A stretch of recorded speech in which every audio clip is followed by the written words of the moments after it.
Ryan Reynolds here from Mint Mobile. With the price of just about everything going up during inflation, we thought we'd bring our prices down. So to help us, we brought in a reverse auctioneer, which is apparently a thing. Mint Mobile Unlimited Premium Wireless. How to get 30, 30, bit to get 30, bit to get 20, 20, 20, bit to get 20, 20, bit to get 15, 15, 15, 15, just $15 a month? Sold! Give it a try at mintmobile.com/switch. $45 upfront payment equivalent to $15 per month. New customers on first 3-month plan only. Taxes and fees extra. Speed slower above 40 gigabytes per detail.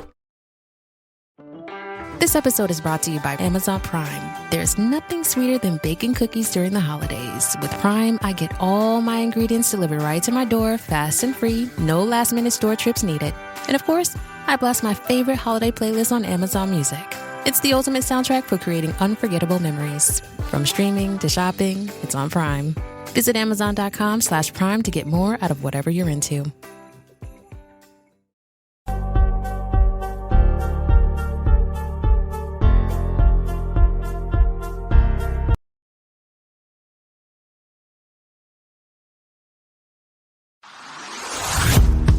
Hey, I'm Amanda from Trifecta Fitness. We're proud to be Clarksville's new Get Fit headquarters. Trifecta Fitness is a state-of-the-art spin and strength training studio. Our spin studio is truly one of a kind in this area, complete with 20 state-of-the-art live fitness bikes and an incredible sound system. Our strength training is done in small groups of 6 or fewer, and all of our strength and spin classes are scalable for every level of experience. Come see us in the heart of Clarksville, just behind MAPCO at the corner of Old Trenton Road and Wilma Rudolph Boulevard. Call us for more info at 931-542-6265 or download our Trifecta Fitness app for a full list of upcoming classes.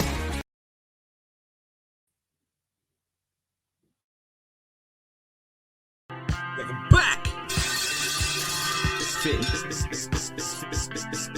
MisFitNation. MisFitNation. We are a show founded by veterans and hosted by veterans and a military spouse. Our mission is to get people to tell their story to the world. If you're an author, share your tips with the MisFitNation. If you're a musician or actor, our audience needs to know how they too can get into the business. Coaches, we love our coaches. Come on, share some of your tips with the audience to help them become better versions of themselves. If you're a corporate leader or an entrepreneur, come on and share how you did it and how hard you have fought for success.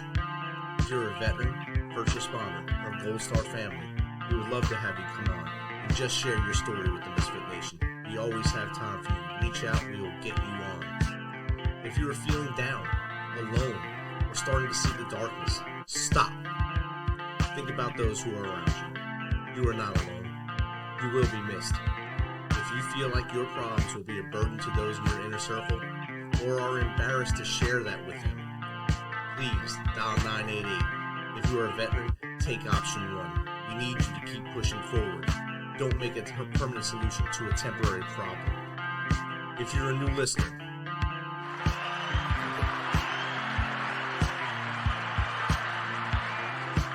welcome to the MisFitNation. Be sure to subscribe to the show on your favorite podcast apps and also on our YouTube channel at @the_MisFitNation. That's @the_MisFitNation. Subscribe and click the bell. This will keep you up to date with all of our latest episodes and all of our news. You can also find us on Electrocast Media and About Face Radio. This will keep you up, tune in to us, and learn more about our great guests. Speaking of which, our next guest has been a gym owner and trainer for over 10 years with Evolve Gym in Huntington Beach, California. He also is the host of the Over 40 Fitness Hacks podcast. He has the desire to help those over 40 stay in shape without losing their social life. So without further ado, let's welcome Brad Williams to the MisFitNation. Welcome, Brad. How are you? Good. How are you doing, Rich? Thank you so much for that intro. That's awesome. It's great to have people on here that are in the industry as well and also doing great things for others. So, Brad, I gave a tiny little introduction about you there. I'd like you to expound upon that and give the MisFitNation a little bit more about Brad and how you got into fitness, into the fitness industry over a decade ago, and where it is taking you now. Absolutely. Just first, let me start out by saying, Rich, just thank you for your service and, most of your audience being in the military. We thank you. kind of just going into a brief background of myself being in the fitness industry. My dad was a medical doctor, recently retired. Mom was a nurse, and just kind of in the, the sports and fitness minded family, my whole life.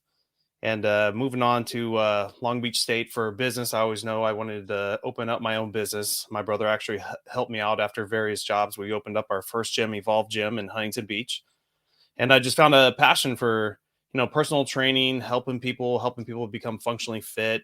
Not the bodybuilding style that you see, which is fine for some people, and I used to be into that. But mine was more of just getting people as healthy as they can be, and then kind of worry about aesthetics later. And over the course of the last 13 years, I think I've been a gym owner with over 3 locations and over 60 different personal trainers that were renting space at any given time. Kind of just how hard and a struggle it's been, and just in California in general, of running a business. I'm sure some people may contest that, but and then dealing with just the competition here in Orange County. We're everyone kind of claims they're a fit capital of the world. Well, I mean, we must be up there somewhere on the top 10 or 20, and there's just competition everywhere. So just all the life experiences, entrepreneurial experiences, and thus, having some injuries myself. I wanted to touch on that a little bit too with your audience. Probably about 4 years ago, just never have I hurt myself, training myself or training anyone, but accidents happen. Being a gym owner, I'm the bookkeeper, the accountant, the bathroom cleaner, the marketing guy, everything. And just moving heavy equipment, with dollies and stuff, and just things happen. And, one of the days I was moving some equipment into my truck with some friends, and I tripped holding a 40-pound rack, and lunged out really deep and caught myself. I usually pride myself on balance because I train my clients on that as well, which, okay, that may not have been the greatest thing, but the worst thing was I held on to it just by instinct, just like I would hold on to something. I don't want it to fall, and just blew out my L5S1 right then and there. Oh, wow. And so over the last 4 years and 2 back surgeries later, just kind of, my thought process and the way I train and see health and fitness has just dramatically changed. And, I've had to struggle to recoup from that and learn in different ways. And now my mindset is more of just, I'm over 40 now, which is why I started my Over 40 podcast. Have real passion for helping those. And that's just kind of my clients have always been that age group since I've started. But now that I'm the over 40 fitness trainer, I'm struggling just like anyone. The aging process sucks. My body's falling apart.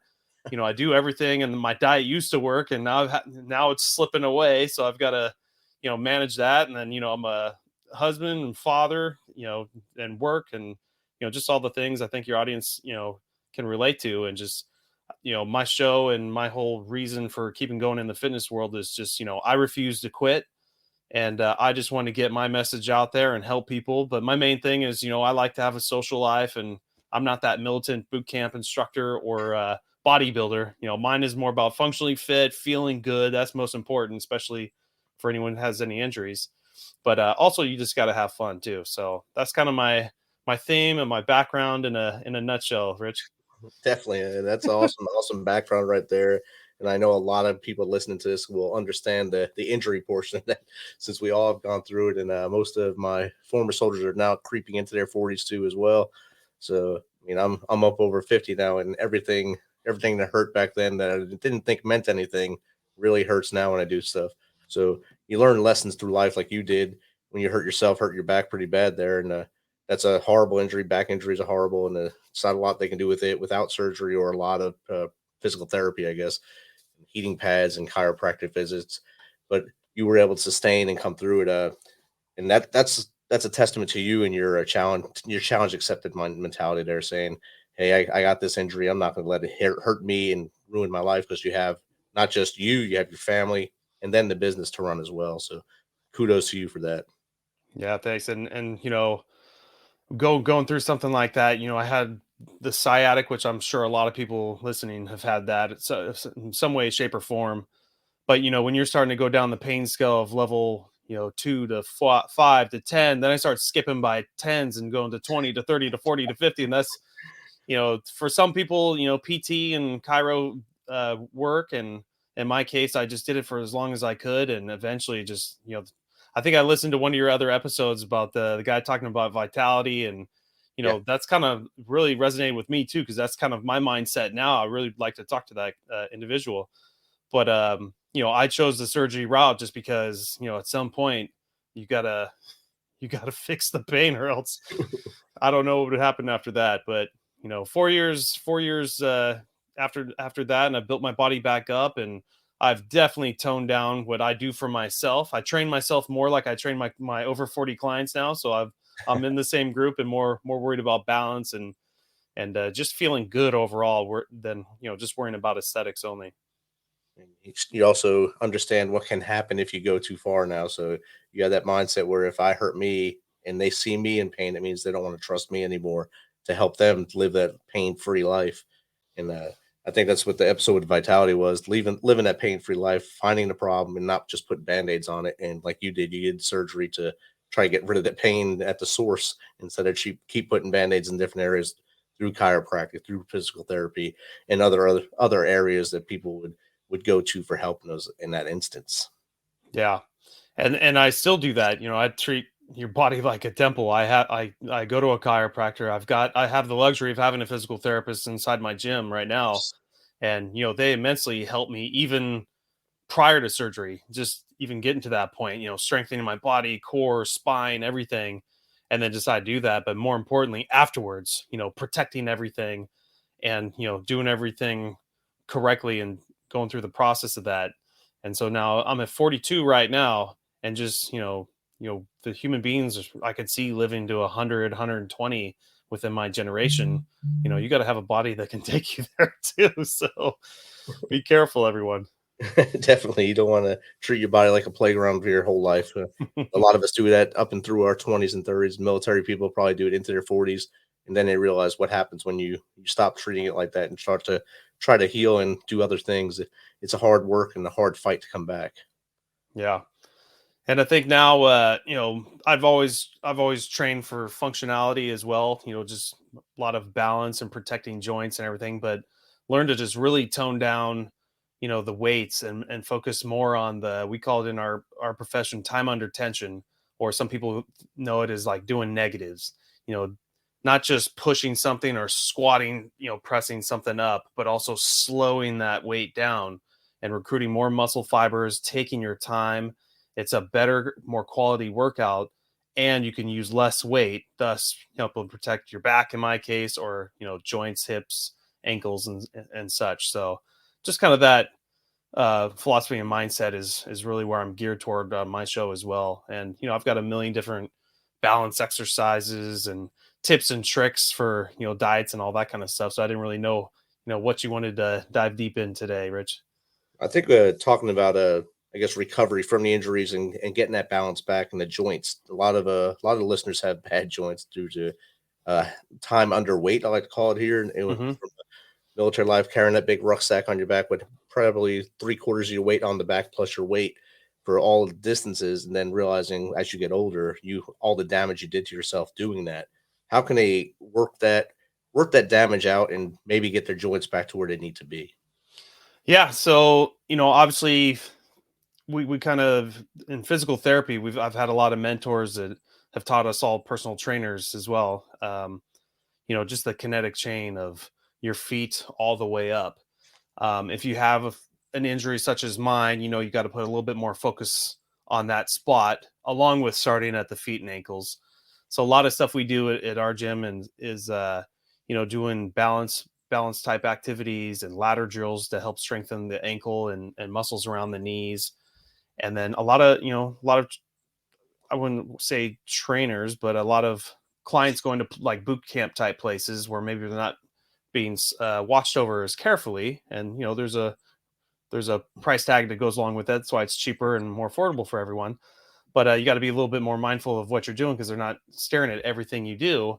And you may be, neglecting muscle groups and doing things incorrectly. And, the biggest thing is with clients like that come to me, they're used to a certain routine that maybe they were doing at the chain gyms, or maybe they have a home gym. And that's one of the worst things you can do, is doing the same thing every time. one, you want to shock your body. So it's always constantly trying to, figure what's going on, and you get more benefit and bang for the buck for your workout. But two, just doing something like a simple, leg extension. If someone has that at home or they're going to do that at the gym, doing that, 2-3 times a week, every week over time, that's not we call it an athletic position, sitting down with your feet up while you're hinging at one spot. Over time that can do some damage to your knee because it's not a closed chain exercise. It's open chain, we call it. So closed chain would be more of doing lunges or body squats where your feet are planted athletically on the ground in a good stance.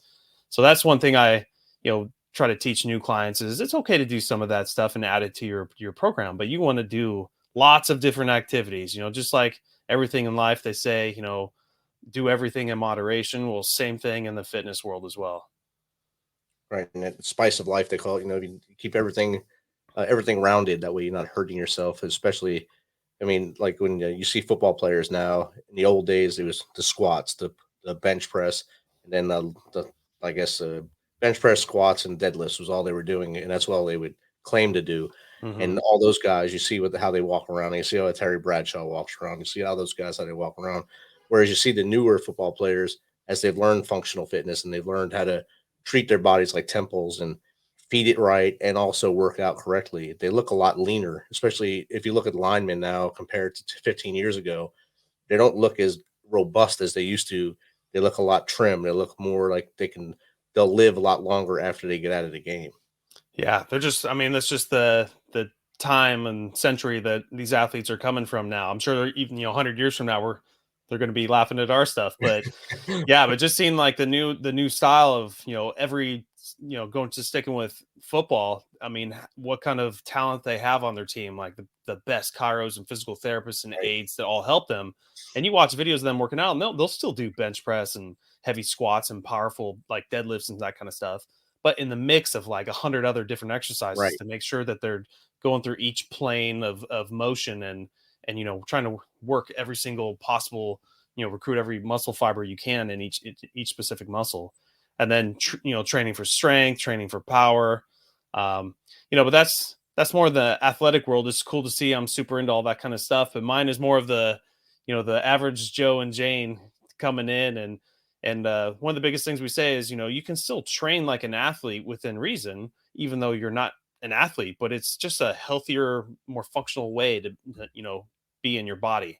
So, whether it's 20 years old or 80 years old, we train them the same, but just, a little more carefully for the elderly. Definitely. You don't want to lose them in the gym. No. That'll cause them more headaches in the competition. It'll be all over you for that. Yeah. Wouldn't be a good business model either. I'm sure you'll be on some TV show for that one. Must be California. Exactly. Definitely. And that the healing portion, knowing when to stop, is that something you try to train your clients as well? Hey, your body, what wrong feels like. How do you get that into their head to, hey, I need to just stop and maybe try a different thing or maybe take a break? Yeah.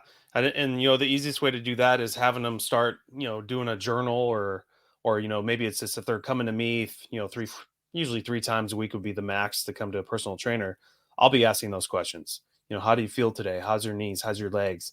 Because it matters how you feel each day. I'm not going to have them do their max weight for that day if their nutrition wasn't good, or maybe they haven't recovered enough. So we'll skip it. There's a million different exercises we can do and ways to go. And another thing I do with, my over 40 is, I'm more into, full body workouts and very effective and quality workouts. Like we're going back to the time under tension and negatives and that kind of stuff. Because just the whole theory of, back in the day, the Arnold bodybuilding days where you write your splits off of doing all legs one day, all chest, all back, you can get away with that kind of stuff in your 20s, even though that's not, the best way to train if you're looking for athletic performance and functional performance. But that's what we do with our clients. And, if they want to put a little extra focus on a certain body part and we deem it okay for the program, we'll, you also got to be excited about coming too. So, but as long as the core philosophy is, checking in with them, making sure that, health and how you feel is more important than what we're going to do today in the gym. As long as you pass that, we proceed. Definitely. And that's a good mindset right there, because there's a lot of people that will just put their head down and barrel through. And if you're not checking in on them, they Oh, won't tell you. And they'll say, yeah, yep. I'm fine. And then they'll go home and they'll sit in an ice bath or Epsom salt for hours and then come back to you 3 days later and say, oh, that was great. And I just couldn't move yesterday or something. Yep. And that comes down to, the more experienced trainers, we pick up on everything. I pride myself on, I'll usually would train semi-private, a few people at any given time, and still give them an individualized program, but it helped cut down the costs. But still, you just get so good at reading the room and catching people's vibes and who's lying, who's shaving off reps. But also, if you see a little motion of someone's a little sore somewhere, nope. And clients don't like to speak up, but you got to keep pushing them. Yes, you do not want an injury. The over 40 crowd, it just takes too long to recover each time, and it's not what we want. It actually gets longer and longer each time you get hurt. So Yeah. If I'm having these issues at 42, I can already see, foresee it. Yeah. gotta really take it safe. I was 46 and I tore my rotator doing bench press, but I kept Yep. going. I felt it. I knew something bad happened, but I said I had to finish this workout before I go to a doctor. So I kept pushing. It just made it worse. So I just tore it more and more and more. I went to work with just my arm hanging down, and also, you need to go to a doctor. I said, I got to finish the day. I can't list work for this. This is all right. It's just an arm. Then I finally went to the doctor and I got it taken care of. But it took months to come back to near strength, and I stopped doing any bench press from that point. Oh, I guess dumbbell bench press. I do now machines only. I only do machines now, so I know what I can and can't do. Yeah, and that's that one does take a long time. They put you in that sling and everything, and it's hard to live your life. But it's actually a pretty successful recovery, and an easy surgery of coming back to kind of full power versus other ones like hip, knees, and all that. Even with what they can do nowadays, it's still you only get back to like 80-85% just from Right. what I've seen with clients and family members. And it's how much you want to pay and how much you want to fight comes into that equation as well. So That's it's it. the fight or flight senses will come into effect for many, especially I'm sure you see it with your clients. If those who disappear, that they just took that flight and left. This is too much for me. I don't want to do this no more. Yep. And and then also going back to the more experienced trainer, knowing someone coming in and what they want to do and how aggressive they want to get to it. We also know, just being the game, one, that's not the greatest thing for you, like we were just talking about, but also we know that if you have one little miserable experience and you're too sore, you're most likely not going to come back either. So it kind of plays in with the marketing and retention of, the personal training game. And you won't do the things that you're told to do between sessions, like take care of yourself. Yeah. You won't do that stuff, and it works against you in that matter. And in the beginning of the show, you talked about the competition where you are, and anyone can just look up Orange County, California, and see how many businesses say they're fitness businesses, and especially on the beach areas, especially people want to look sexy out there and be on that beach. Mm-hmm. How did you get in, and maybe give some tips on how you stayed active in the industry to fight off all that competition? Yeah. Well, one of the big things I learned, the first thing I did, because I saw in the industry that everyone was doing more private training. That was kind of the standard, or maybe tandem, where that person brought a friend or a family member. I just knew that was a little too much. And after the 2008 market crash, times were a little bit tough for people financially. And I started, and it existed already, but I started pushing the semi-private training as my bread and butter. So, 3 to 4 people, 5 if it gets that crazy, but that's enough to where the trainer can, effectively watch people's form, still talk to them, give them the full experience in like a small private gym. But they've got the camaraderie of other people there, but they know that they're on their own individual program. Someone wants to work more on weight loss, someone wants to work on, body sculpting a little bit, and some might be, going for more athletics, and that's fine. It's easy for someone trained in this style to do that. And then over time, a lot of other people started doing it. And then the boot camp gyms came in. So the Orange Theories and, F45s and that kind of stuff. And they took it to another level. And boot camps had existed, but not, engineered and manufactured marketing machines like these new styles were coming out. And they just cut the price even half again. So I actually made a switch to go after, independent contractors, because I already had some, instead of having employees, have trainers come in, set up a business within themselves, just like a barbershop. Yeah. And, give them rules, and they give me their insurance, but I don't tell them what to do. Therefore, they can never be classified as employees. And then I just started marketing only to them. So at one point I had 3 gyms, and I was one of the only games in town where trainers, if they wanted to go out on their own, I was like one of the only homes. Yeah. Then, fast forward a few more years, then, California passed an awesome law, thanks to Uber and Lyft, called the AB5 law. And basically it said, okay, well, you can classify employees like this and independent contractors like this, but we're going to add a new rule. Even if you pass all those things to say that, okay, they're not an employee, if that person, that individual, does the same type of business as what your business promotes, employee, no matter what. Oh, wow. And you're kidding me. Every nail salon, barbershop, other private gyms and hair salons that run it like this, we all just got decimated. God. And they gave us a year to fix it on our books. My lawyer and accountant are basically like, this, you get one labor lawsuit, you're toast.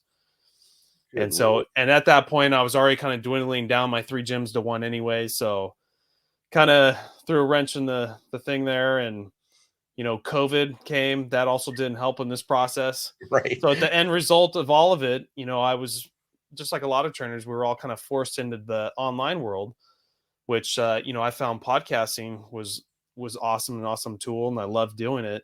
And I'd already started online training as well, and just found it, even more fulfilling, because now I'm not just stuck in a, 1 mile bubble around my gyms. Cause that's all people would, drive from is, a couple Right. miles around, cause there's too many options. And now I've got the entire world. My podcast, most of it's in the US, but I've got a good chunk in Australia for some reason. but it just teaches you the scalability, and then, Right. meeting awesome other podcasters and guests. It's just been a fulfilling experience, and I can keep, doing, my passion of fitness and, niching for that over 40 crowd. Definitely. And the reach to podcast world is way bigger than I thought it was. Like you said, you have Australia, have people in Nepal listening to mine, which I'm guessing they're climbing Mount Everest, listening to podcasts or something. I have no idea, but I thought that was pretty cool when that popped up. I had a couple guests from Australia and New Zealand early on in my podcast. They were amazing. So hopefully you can get some guests from that side as well. And that also helps you grow your Pacific fleet there. So Yeah, that'd be great. like I told you when we were writing back and forth, my daughter just got NASM certified, but she was doing online fitness before that, and she had the books and everything. She just wasn't certified yet, and she went and got certified. And now she's that gym that's at the beginning of my show, Trifecta, is where she's an independent contractor there. Oh, very cool. What you were saying. So she has, I think, 3 classes, 3 times a week, so 3-hour classes that she does there, and she loves it. And I told her once they made her independent contractor, try to form her own LLC to protect that. Is that Absolutely. something you had your contractors do as well? Oh yeah. I mean, they'd all have to have their business license, and, for most of them, they were okay as sole proprietors. But when you start doing more online stuff, and you're going outside of like California with some clients, it's better to protect yourself with LLC. I happen to be an S corp because I just had multiple gyms and needed a little bit more protection. But yeah, definitely having that LLC, just the protection you need for, this day and age. And that's Definitely. good that she got there. I would only recommend, I told you I'd talk to her if she ever wants to talk to a gym owner who's been in the business. And my first thing will be, don't open up a brick and mortar gym. No way. And at least promise me you'll never do it in California. I'll be surprised if she ever leaves here. But if she's enjoying being a personal trainer, and then, the online world, I mean, she should do podcasting or something to bring in that audience as well. And I think she'd be happy with that. Definitely, I'll let her know, and I'll link you two together. I'll give her your email address. Let her make the first step. That way I'm not forcing her to do anything. So if you can give tips or tricks to someone that's getting into the industry, if you had 3 of them that could have been given to you when you started, what would that be? Yeah, one is, go find it. If you want to go the route of working for a chain gym, it's a little rough, but they do teach you a lot and get you certified. If you don't want that, it's okay. Get certified on your own and go look for a private gym to go rent space from. Unless you really have the passion for brick and mortar, do it way later. I kind of just jumped into it and went there first at the same time as being a personal trainer. Had I gone back and just worked on marketing, which was my passion too, just on myself, not my entire gym, I'd have been way better off and just killing it and only having to pay a small amount of rent to the house. And then I could have, met everybody. And if I wanted to start a gym at that point, I'd already have built-in business ready to go, or all the marketing I would have been doing, my own website and all that kind of stuff, I could have really pushed at that time, the online world a lot quicker too. So, but the other part is, never stop learning. Certifications only can teach you so much. The chain gyms can only teach you so much. Reach out to other people, not just in your community, but out there across America, across the world, because everyone thinks differently. Everyone has cool little tips and tricks and different styles in the fitness world. And just the more knowledge you gain, the more powerful and better trainer you become. Awesome. Thank you for sharing it. And Brad, how does someone get in contact with you? What's the best way to find you? Yeah. So right now, just my podcast, Over 40 Fitness Hacks, just on your favorite podcast, iTunes and Spotify is the biggest ones. And then my website is Over 40 Fitness Hacks, and 40 is 40 spelled out. And then we have contact form on there and my email address. And if anyone wants to reach out, that's the best way. Awesome. And the website is scrolling across the bottom right now. So if you can see that and take a visual picture of it, you got it. It'll also be in the show notes. So you can reach out to Brad and get his tips, tricks, and maybe have him train you to have a functional life over 40. Awesome. Brad, thanks for coming on, and thanks for taking some of your time to hang out with the Misfit Nation. Absolutely. Thank you so much, Rich, for having me on the show. No problem. Thanks for checking us out and being a part of the Misfit Nation. Don't forget to visit our website at themisfitnation.com. It's themisfitnation.com to catch up on all of our episodes and also to get some of that great Misfit Nation gear. As always, be humble, stay hungry, and keep hustling, because we are